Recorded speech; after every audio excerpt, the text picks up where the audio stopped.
Some 27 patients in Singapore have been fitted with dissolvable magnesium implants to treat fractures since they were approved for use here last year. Now, the implants could reduce recovery downtime and save on surgery bills as well.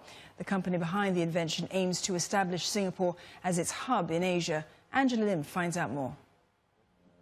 39-year-old Jedidah Wee is a mother of two who juggles childcare with a full-time job.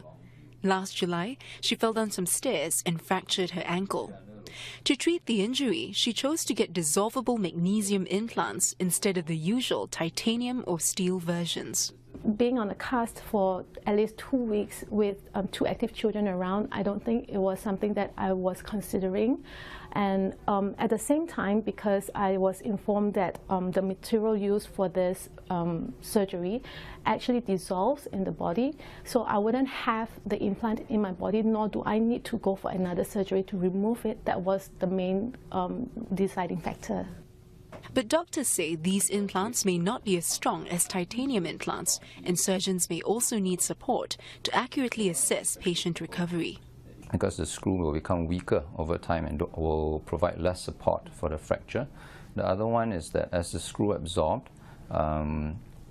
having not a lot of experience with using the screw yet, the physician or the surgeon, we would need to be comfortable interpreting how the x-rays look. This is the magnesium implant invented some 8 years ago by mid-tech company Syntelix. Now, as you can see, it's about 3.2 millimeters in diameter and about the same size as this magnesium supplement caplet.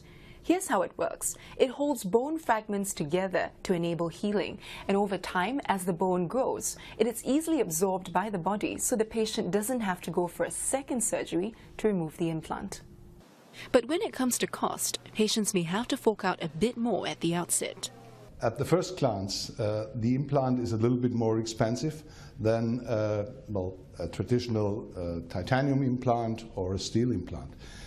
It's about, let's say, 40 to 60 Singapore dollars if you compare it. It's a little bit more expensive. At the end of the day, because you don't need a second surgery, the technology saves money. Some 17,000 implants have been sold in 40 countries so far, with some 12,000 surgeries performed.